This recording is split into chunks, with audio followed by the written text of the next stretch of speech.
Hey guys, LevelCap here. Today I'm going to be doing a weapon review on the U-100 MK5. This is a weapon new to the Battlefield series and Battlefield 4. And the reason why I'm doing this review is because there was an interesting Reddit post recently that showed the most popular weapons in Battlefield, and this was the most popular gun used for the support class. Now once the stats were actually changed to show the most popular weapon with over 500 kills, things changed up drastically. The MG4 was the most popular support weapon, but nonetheless it was interesting to note that yes, everybody's got to start off with the beginning weapons in Battlefield, and thus this one actually has the most use out of any other support weapon in the game. So you know, may as well learn it, may as well figure it out, because you're going to be going up against it a lot. Now the actual name of this gun is the Ultimax 100. I'm sure most of you probably prefer the abbreviation. It's a Singapore made weapon, and what's cool about it is that it has a very advanced recoil compensation system for a machine gun, so it should actually be very accurate in real life. And DICE has certainly taken the information of the real life weapon and translated it into the engine, as it has very low recoil. As we bring up the stats from Simtech.com, you'll see the second box from the right is the recoil section, and it has a 0.25 vertical recoil, 0.2 pull left, 0.2 pull right. Overall, this is very low. The first shot recoil multiplier is 1.5, which compared to other machine guns is a little bit higher. Overall, it's not a very high recoil, but I actually like to try and mitigate this a little bit, because if you do, you can tap fire the gun very precisely. So what I actually did is I ended up putting a heavy barrel on here and then the angled foregrip. The heavy barrel kind of increases your vertical recoil, but the angled foregrip reduces the first shot recoil. So it makes it you able to tap fire the weapon, and it maintains very good accuracy, so you can actually kill people from far away very easily. And looking back at the left side of the stats, you'll see it has a 650 meters per second bullet velocity, making it the fastest bullet velocity out of any machine gun in the game. This again makes it very good for hitting long range targets, especially moving targets at long range. In fact, if you want to put a higher magnification sight on here, you can certainly get some work done, as you'll see I'm running with the 2x flip up magnifier. The aiming down sight accuracy is 0.2, which is certainly on assault rifle level, so it's going to be very accurate. With the addition of a heavy barrel, if you choose to run that way, you will certainly be able to hit your targets precisely at longer ranges.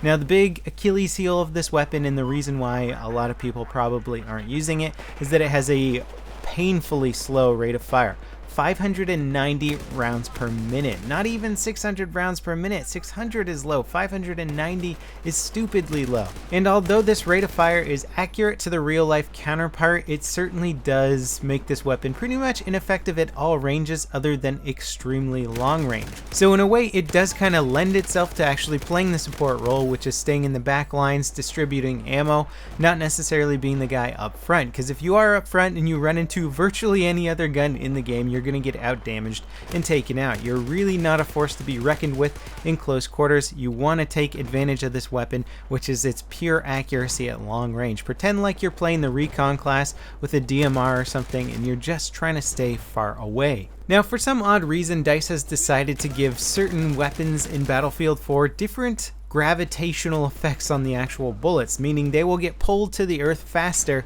than a real life bullet would, or other bullets in Battlefield 4. I'm not really sure what the rationale behind this is. I think there's other ways to try and affect weapons for ranged accuracy and stuff like that, but all machine guns have a 15 meter squared bullet drop, which is pretty much double of what a normal bullet drop would be. So that is one thing to keep in mind when going for long range targets. It's really not going to affect this gun too much, but if you find yourself aiming for the head and getting lots of body shots at range, that's because these bullets drop twice as fast. Now my particular loadout here doesn't necessarily make a lot of sense if I'm trying to just stick in the back lines, but I always like to have C4 when I'm running the support class. I just really like the ability to be able to blow through walls, even though C4 is traditionally a little bit more of an aggressive perk to run with.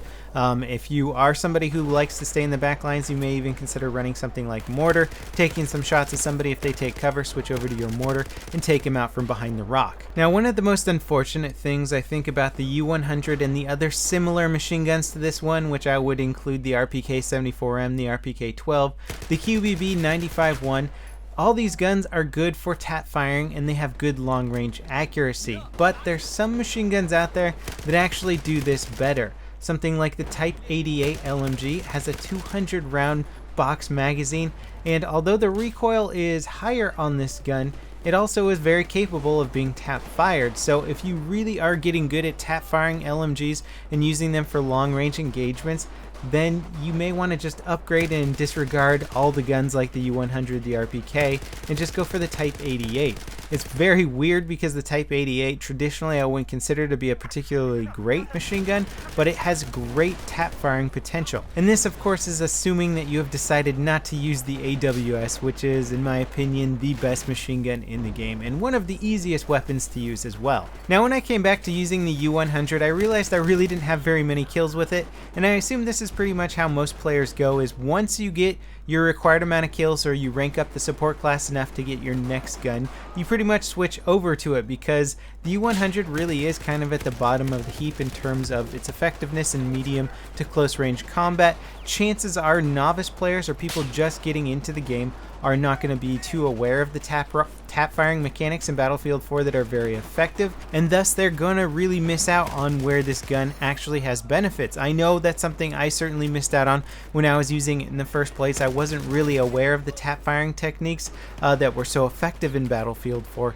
so I just kind of used the U-100, unlocked something else, forgot about the U-100, never came back to it. And I apologize if some of you have been watching this video for a while and been going, hey, what the heck are you talking about with tap firing? Tap firing is basically taking an automatic weapon and shooting it like it's a semi-auto, like it's a pistol. So instead of holding down and doing 3-round bursts, you can tap fire 1 or even 2-round bursts and maintain much better accuracy with specific weapons. Some weapons are terrible for it. If it's a gun that has a lot of first shot recoil, then you absolutely don't want to tap fire, but considering that a lot of machine guns have very low first shot recoil, they end up being really good with tap firing. So if you're just getting into the game and you're absolutely hating the U-100, try the tap firing technique. You might enjoy it more, but ultimately this gun really is just a stepping stone on the road to better machine guns. So that wraps it up for this video. I hope those of you who are PC and Xbox One players with premium accounts are hanging in there for that Naval Strike content. I'm waiting just like you guys. I don't know when it's going to come out, but I hope it is soon. As always guys, thanks for watching, and I'll see you next time. This is LevelCap signing off.